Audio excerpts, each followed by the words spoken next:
Each year, No Nut November reemerges on the internet as a seemingly trivial challenge, where participants attempt to abstain from sexual release for the entire month.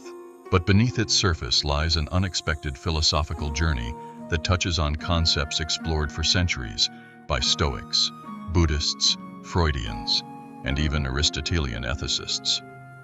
Through No Nut November, people grapple with ideas central to the human condition: the struggle to control desire, the power of self-discipline, and the complex nature of happiness and virtue.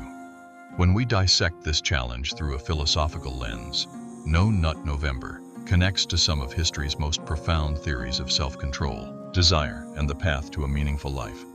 One of the most direct philosophical connections to No Nut November can be found in Stoicism, the ancient Greek and Roman school of thought that teaches resilience, self-control, and rationality. The Stoics, including philosophers like Epictetus, Seneca, and Marcus Aurelius, believed that happiness arises not from external pleasures, but from cultivating inner strength and discipline.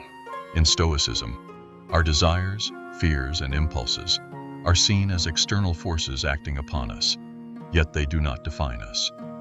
Epictetus, for example, argued that we cannot choose our external circumstances, but we can always choose how we respond to them. No Nut November becomes an opportunity to apply this Stoic philosophy. Participants attempt to consciously control their urges rather than being controlled by them.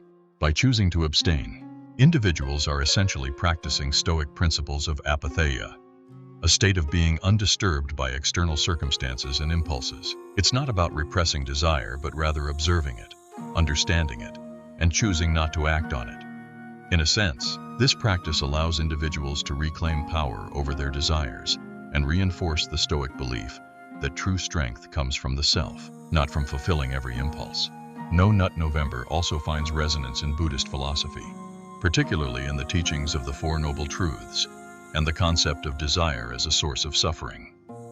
In Buddhism, tanha, or desire, is seen as a fundamental cause of human suffering because it creates attachment to impermanent pleasures, leading to cycles of craving, dissatisfaction, and dependency. From a Buddhist perspective, No Nut November is an opportunity to observe and transcend one's attachment to sensory pleasure. Unlike Stoicism, which emphasizes controlling desire through reason, Buddhism approaches desire by seeking detachment from it altogether. The idea is not to suppress desire, but to understand its transient nature and recognize how much energy we invest in short-lived satisfaction. During No Nut November, individuals are invited to confront their desires and become aware of their impermanence. Through this awareness, participants can practice mindfulness, a core Buddhist concept, where they recognize that desires are momentary, passing sensations that do not define one's identity or happiness. The goal is to reach a state of equanimity, where one can observe desires without clinging to them.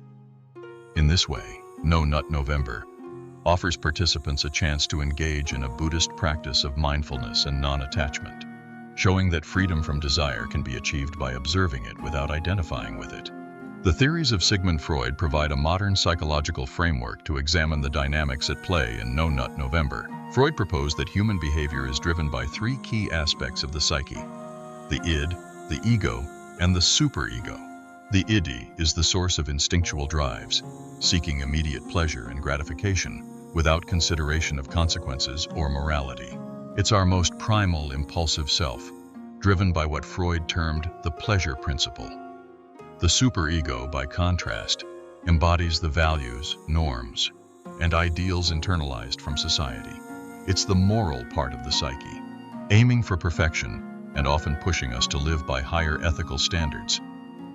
Between these two is the ego, which mediates the demands of the id and superego through reason, navigating the practical realities of life. In No Nut November, these three components enter a kind of mental tug-of-war. The id seeks pleasure and gratification. The superego may impose a sense of ethical or moral value on abstaining, pushing the participant to exercise restraint. The ego, in turn, must negotiate between these forces, finding a way to reconcile both impulses by applying rational self-control. By refraining from indulgence, participants actively engage their ego to assert mastery over the id. making conscious decisions that align with their higher values or goals. Freud's model suggests that by practicing self-discipline, individuals strengthen their ego and gain insight into the nature of their drives. Thus, No Nut November serves as an exercise in psychological self-awareness, revealing the complex, often conflicting forces that shape human behavior. Lastly, Aristotle's ethics add another layer of meaning to No Nut November, particularly through his concept of the golden mean. Aristotle believed that virtue is the balance between two extremes. Courage, for example, lies between recklessness and cowardice. Generosity lies between stinginess and wastefulness. He argued that living virtuously means finding moderation, a balanced way of engaging with desires without giving in to excess or total denial. No Nut November can be seen as a practice of temporary restraint aimed at achieving a greater sense of balance. Aristotle might argue that the challenge provides an opportunity to recalibrate one's relationship with desire. By taking a break from indulgence, participants can better understand the place of this pleasure in their lives and establish a more moderate, intentional approach. Aristotle also believed that self-control and thoughtful engagement with desires are essential to eudaimonia, or flourishing, the highest form of human happiness. Practicing restraint for a period allows individuals to gain insight into how desires impact their lives, paving the way for a balanced and harmonious relationship with pleasure that aligns with virtue.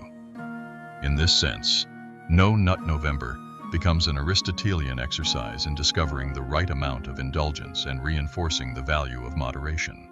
What seems, at first glance, like an internet meme with little meaning becomes, through a philosophical lens, a profound exercise in self-exploration. No Nut November allows participants to reflect on their relationship to desire, to practice self-mastery, and to explore how pleasure and discipline intersect in the pursuit of a meaningful life.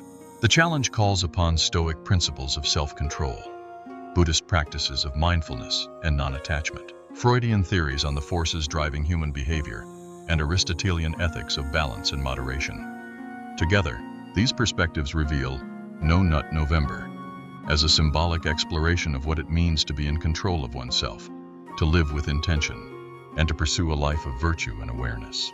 In a world where instant gratification often dominates, No Nut November offers a rare opportunity to pause, to observe, and to reclaim agency over one's actions and desires. It's a test of discipline, yes, but more deeply, it's a practice of philosophy and action. Through this challenge, participants engage in an age-old human question: can we control our desires, or do they control us? The answer may be unique to each individual, but in grappling with this question, each participant takes a step closer to self-understanding, and perhaps even to a more fulfilling life.